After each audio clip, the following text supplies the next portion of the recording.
Each Kindness, written by Jacqueline Woodson and illustrated by E.B. Lewis. That winter, snow fell on everything, turning the world a brilliant white.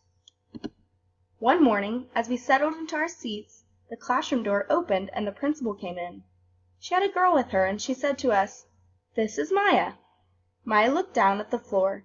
I think I heard her whisper, "Hello." We all stared at her. Her coat was open and the clothes beneath it looked old and ragged. Her shoes were spring shoes, not meant for the snow. The strap on one of them had broken. Our teacher, Miss Albert, said, "Say good morning to our new student." But most of us were silent. The only empty seat was next to me. That's where our teacher put Maya. And on that first day Maya turned to me and smiled. But I didn't smile back. I moved my chair, myself, and my books a little farther away from her. When she looked my way, I turned to the window and stared out at the snow. And every day after that, when Maya came into the classroom, I looked away and didn't smile back. My best friends that year were Kendra and Sophie. At lunchtime, we walked around the schoolyard, our fingers laced together, whispering secrets into each other's ears. One day, while we were near the slide, Maya came over to us. She held open her hand to show us the shiny Jackson tiny red ball she'd gotten for her birthday. "It's a high bouncer," she said, but none of us wanted to play, so Maya played a game against herself. That afternoon, when we got back into the classroom, Maya whispered to me, "Bet you can't guess who the new Jacks champion of the world is." Behind me, Andrew whispered, "Chloe's got a new friend. Chloe's got a new friend." "She's not my friend," I whispered back.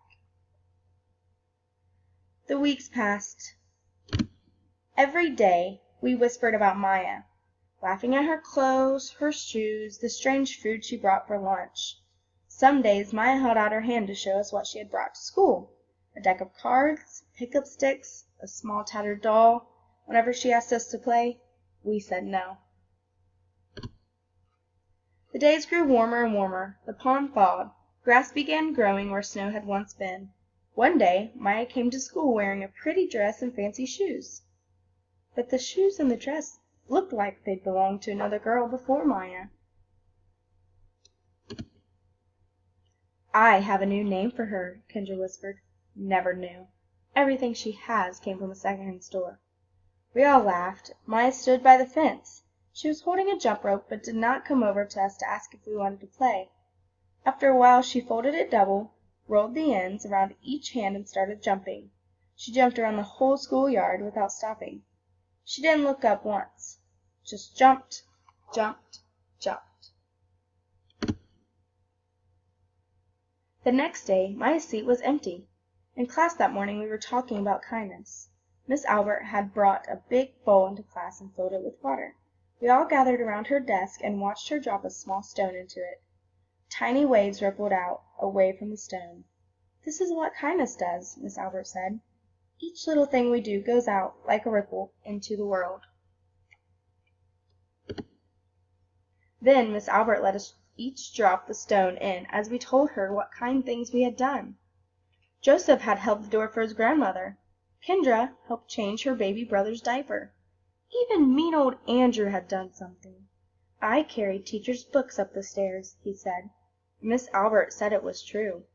I stood there, holding Miss Albert's rock in my hand, silent. "Even small things count," Miss Albert said gently. But I couldn't think of anything, and passed the stone on. Maya didn't come to school the next day, or the day after that. Each morning I walked to school slowly, hoping this would be the day Maya returned and she'd look at me and smile. I promised myself this would be the day I smiled back. Each kindness, Miss Albert had said, makes the whole world a little bit better. The Maya seat remained empty, but one day Miss Albert announced to the class that Maya wouldn't be coming back. "Her family had to move away," Miss Albert said. Then she told us to take out our notebooks. It was time for spelling. That afternoon I walked home alone. When I reached the pond, my throat filled with all things I wish I would have said to Maya. each kindness I had never shown.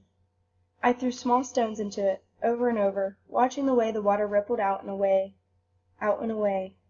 like each kindness, done and not done, like every girl, somewhere, holding a small gift out to someone, and that someone turning away from it.